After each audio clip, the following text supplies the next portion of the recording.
The house felt too big the moment the door closed behind him.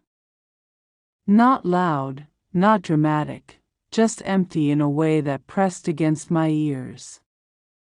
My husband said he'd be late. Again. He didn't sound apologetic, just efficient, like the house and I were things that would wait exactly where he left us. I told myself I was used to it. I told myself a lot of things that night. Dinner sat untouched on the stove, cooling into something stiff and uninviting. I turned off the flame and leaned against the counter, staring at my reflection in the dark window. I barely recognized the woman looking back. Her shoulders were slumped, her eyes tired in a way sleep couldn't fix. I used to think loneliness meant being alone. I was wrong. Loneliness is being surrounded by people who no longer see you. My son was the only other presence in the house. I hadn't heard him come down the stairs, but suddenly he was there, quiet as always. He asked if I was okay. Just like that. No preamble. No small talk. The question caught me off guard because it was the exact one I had been avoiding all evening. I said yes, of course I did. Mothers always say yes. He didn't argue.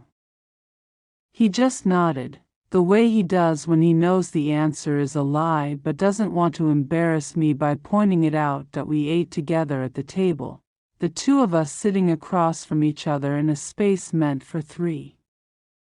The empty chair felt louder than anything we said. He told me about his day, about things that mattered to him in a way that felt careful, deliberate. I listened, truly listened, and realized with a sudden ache that I hadn't done that with my husband in a long time. Somewhere along the way, conversations with him had turned into schedules and reminders and logistics. With my son, the words still meant something. When he finished eating, he didn't rush away like he usually did. He stayed, his elbows on the table, watching me with an intensity that made me shift in my seat. It wasn't unsettling exactly. It was attentive. Like he was making sure I didn't disappear if he looked away. I laughed it off and asked why he was staring. He shrugged and said I seemed sad lately. I opened my mouth to deny it, then closed it again. The truth sat heavy in my chest, unspoken but undeniable that I don't remember deciding to tell him anything. It just happened. A sentence slipped out about how his father had been busy. Another about how sometimes adults don't talk the way they should. I stopped myself before I went too far, but the line had already shifted. He listened without interrupting, his face serious, his posture still. When I finished, he said something simple, that I deserved to be happy. The words shouldn't have hit me the way they did, but they did. They landed somewhere tender and stayed there. I reached across the table without thinking and squeezed his hand. It was meant to be reassuring, nothing more. Mothers comfort their children all the time. Still, the moment lingered longer than it should have. I felt his fingers tighten slightly around mine, like he was anchoring me. The contact grounded me and unsettled me all at once. I pulled my hand back and stood up too quickly, pretending to clear the dishes. Later, we sat in the living room, the television on but neither of us really watching. The glow painted the walls in shifting colors. He sat closer than usual, close enough that I could feel the warmth of him through the fabric of my sleeve. I told myself it was normal. The house was quiet. It was late. He leaned his head against my shoulder, and my first instinct was to let him. He was still my child. He still needed me. That was the story I clung to, but as the minutes passed, I became painfully aware of how much I needed him too. His presence filled the space my husband had left behind, and the relief of that scared me. I thought about moving away, about putting some distance between us, but the thought felt colder than the room itself. I stayed where I was, frozen between what was right and what was easy. When he finally spoke, his voice was soft, almost careful. He said I didn't have to pretend with him. That line, more than anything else, lodged itself in my chest. I stared straight ahead, afraid that if I looked at him, something unspoken would become real. I realized then that the evening had shifted in a way I couldn't name yet. The house wasn't just quiet anymore. It was holding its breath that if I had known that this was the moment everything tilted, that the absence of my husband would create a presence far more complicated, I would have stood up. I would have said goodnight. I would have walked away. Instead, I stayed sitting there, telling myself I was just tired, just lonely, just human, never imagining how much those justifications were about to cost me. Sleep didn't reset anything. Morning arrived quietly, like it was trying not to interrupt whatever tension had settled into the house overnight. I woke up already alert, my body stiff, my mind racing ahead of itself. For a few seconds I pretended nothing had changed, that the heaviness in my chest was just another ordinary worry. Then I remembered the way his voice had softened, the way the silence had stretched too long, and the truth pressed down again that we crossed paths in the kitchen without saying much. He poured coffee, I watched the steam rise, neither of us meeting the other's eyes. The air felt different, charged, fragile, like one wrong word could shatter it. I kept waiting for him to act normal, to joke, to put the distance back where it belonged. He didn't. He moved carefully, deliberately, as if he was aware of every inch between us that I told myself I was overthinking. I always did that, turning moments into something heavier than they were. But when he finally looked at me, really looked, there was no mistaking it. His gaze lingered, searching my face for something I didn't want to offer. I looked away first. The day dragged on. The house seemed to trap sound, making every footstep echo. We found ourselves in the same spaces again and again, as if drawn there by accident, though it didn't feel accidental at all. Each time, conversation hovered just short of neutral. We spoke about practical things, groceries, errands, repairs, but there was an undercurrent to every word. Things left unsaid pressed harder than anything spoken. At some point, he asked about my life in a way he never had before. Not the surface questions he usually relied on, but deeper ones. Was I happy? Did I feel fulfilled? Did I ever feel alone even when surrounded by people?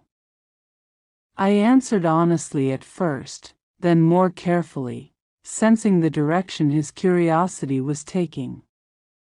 Still, I didn't shut it down. Part of me wanted to be understood. Another part wanted him to stop. He shared more, too.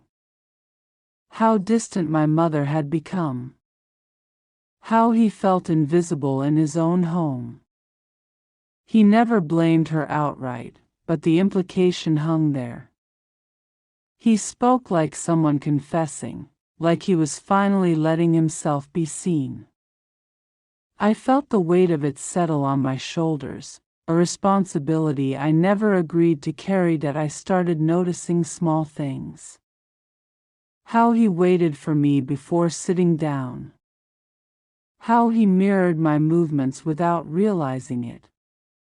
How the pauses between sentences stretched longer, filled with something that made my skin prickle. None of it crossed a clear line, which somehow made it worse. It was all deniable. All easy to excuse. That I considered leaving more than once. I even picked up my phone, scrolling aimlessly as if the right message or excuse would present itself.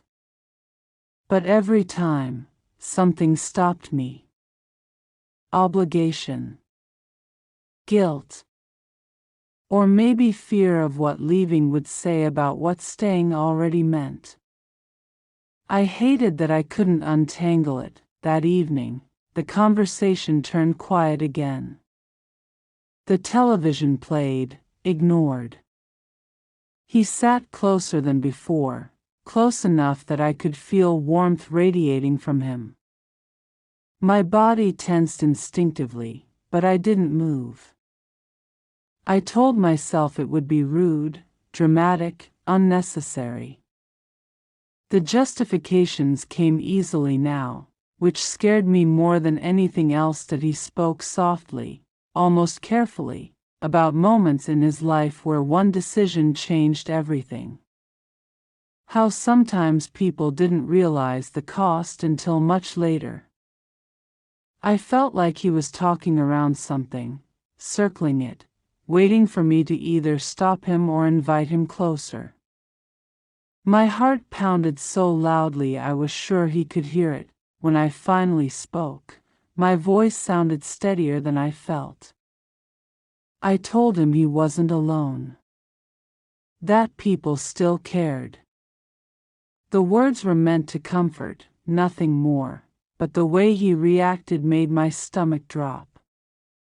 His shoulders loosened, his breath caught slightly, as if I'd given him permission to feel something he'd been holding back. That was the moment I understood how far things had already gone, not in action, but in intent. Emotional lines had blurred, roles had shifted, and neither of us had corrected it. I wasn't just listening anymore. I was participating. Later, when I was alone again, the realization settled in fully. Nothing irreversible had happened yet, but the direction was clear. We were standing too close to something dangerous, pretending the edge wasn't there. I knew I should create distance, say something definitive, re-establish what should never have been questioned. Instead, I lay awake again, replaying the day in fragments, aware that wanting clarity and avoiding it were no longer opposites. They were the same choice, and I had already made it. The moment didn't arrive suddenly. It crept in, quiet and inevitable, like something that had been circling us for days finally deciding to land. The house was still, wrapped in that late-night hush where every sound feels amplified. I was aware of my own breathing, too loud, too fast, and of how close he was without actually touching me. The space between us felt thinner than it ever had, stretched tight with everything we had avoided saying. That I told myself I could still leave. The thought came clearly, sharply. I could stand up, say I was tired, retreat into a room and lock the door if I had to. The option existed. That was the cruelest part. Nothing was forcing me. No single action had trapped me here. What held me in place was something quieter, hesitation mixed with curiosity, empathy tangled with something I refused to name. That he spoke first, his voice low, almost careful, as if he knew how fragile the moment was. He said he felt like he was standing at the edge of his own life, unsure whether to step forward or back. He said he hadn't felt understood in a long time. As he talked, his words stopped sounding like explanations and started sounding like admissions. Each one landed heavier than the last that I answered when he paused, and that was my mistake. I didn't say anything dramatic or reckless. I just acknowledged him. I told him I understood what it felt like to be unseen, to carry feelings that didn't have a place to go. The truth was, I did understand. And in saying so, I let him believe we were standing on the same side of something. The silence after that was different. Not awkward. Expectant. He looked at me with an intensity that made my pulse spike. I felt exposed, like he could see straight through the defenses I'd been pretending were still intact. I should have looked away. I didn't. For a second that felt far too long, we just stared at each other, the weight of what we were not saying pressing in from all sides. When he moved, it was slow enough that I could have stopped it. He didn't grab or rush. He shifted closer, testing the boundary with a gentleness that made it harder to reject. My body reacted before my mind caught up, a sharp awareness that flooded me with confusion and panic all at once.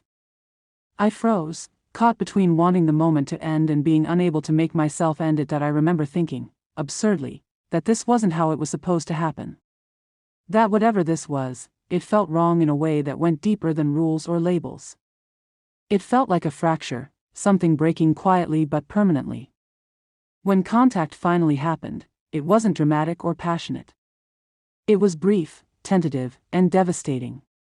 The reality of it hit me all at once, a cold wave that stole the air from my lungs that I pulled back first. The movement felt sudden, almost violent compared to how slowly everything else had unfolded.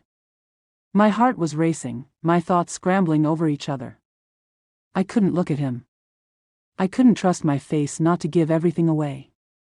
Shame settled in immediately, heavy and suffocating, followed closely by a fear so sharp it made my hands tremble. That he said my name, softly, like he was trying to anchor me.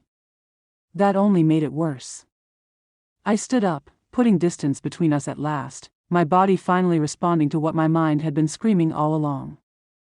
I told him this couldn't happen. The words came out strained, uneven, but they were real. Too late, but real. He didn't argue. That was almost harder to bear. His expression shifted from longing to horror as the reality of what we'd crossed settled over him too. Whatever justification he'd been clinging to dissolved in an instant. He looked smaller somehow, like the weight of his own actions had finally landed. That I retreated to my room and closed the door, pressing my back against it as if that could keep the moment from following me. My reflection in the dark window barely looked like me. I felt disconnected from my body, from the house, from everything I thought I knew about myself. Guilt twisted in my stomach, layered with disbelief and a sickening sense of loss. Nothing else happened that night, but it didn't matter. The damage was done. I lay awake until dawn, staring into the darkness, understanding with painful clarity that there was no version of tomorrow where this could be erased.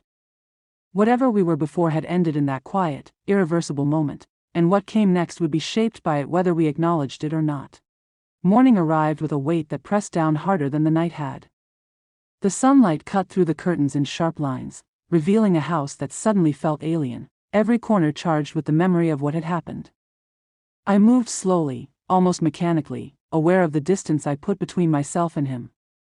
There was no conversation, no acknowledgement beyond the thin, tense air we shared. Even the familiar hum of the fridge sounded accusatory. He didn't speak either. His presence was quiet but heavy, a constant reminder that nothing could be undone. I caught glimpses of him in the hallway, his expression neutral but eyes betraying the aftermath of the night before. Neither of us tried to fill the silence. Words felt dangerous now, and any attempt at casual normalcy would only expose the fragile fissure that had formed. The kitchen smelled like coffee and toast, mundane and domestic, yet I couldn't take comfort in it. Each step I took echoed too loudly, each breath felt intrusive, as if the walls themselves had memorized the tension. I tried to focus on the small tasks, pouring coffee, washing a dish, adjusting the table, but even these ordinary motions carried weight. My hands shook slightly, and I couldn't decide if it was fear, guilt, or lingering adrenaline. I caught him staring once, and I looked away quickly, pretending to be engrossed in a thoughtless task. But the glance lingered in my mind, a sharp reminder of what we'd crossed. He looked older, wearier, like a man who had glimpsed something he should never have seen. His silence said everything, and I knew my own was equally loud. There were no excuses left. No pretense that this was a misunderstanding or a lapse of judgment. The truth sat between us, unspoken but undeniable. I realized the familiar sense of home had shifted. This place, once safe and predictable, now carried tension like a tangible presence. Even the sunlight, normally comforting, felt accusatory, casting shadows that reminded me of the night's irreversible decisions that we avoided each other, moving through routines without acknowledgement. The air was thick with unsaid words. Breakfast passed with quiet clinking of dishes, both of us aware of the emotional chasm growing wider with every careful motion. I wanted to speak, to bridge it, to explain, but the right words did not exist. Any attempt would be either a confession or a further fracture. By mid-morning, I understood how fragile the moment of aftermath was. Small interactions became tests of self-control. Every glance, every breath, every shared space was a minefield. I sensed the weight of consequences pressing into every corner of the house. The familiarity of our routine offered no comfort. It had been tainted, irrevocably. That I sat alone later, staring out the window at the quiet street, imagining how the world outside remained unchanged while everything inside had shifted. He was somewhere nearby, and yet the distance felt impossible to bridge. The emotional rupture had left both of us walking carefully, as if any misstep could cause another collapse. By afternoon, the reality of responsibility had fully set in. Guilt, shame, and fear intertwined with the knowledge that what we had done could not be undone. I understood the permanence of it, the way it would shadow every interaction from that moment forward. The intimacy, the crossing of lines, and the resulting silence had transformed both of us. When evening came, the house remained quiet. The sun dipped low, casting long shadows across the floor, emphasizing the emptiness. Neither of us moved closer, neither of us spoke. The weight of the night, and the day after it, settled firmly, an unshakable presence. I realized the consequences were only beginning to unfold, and that tomorrow would demand facing them, but nothing could erase the knowledge, the guilt, or the changed dynamic between us.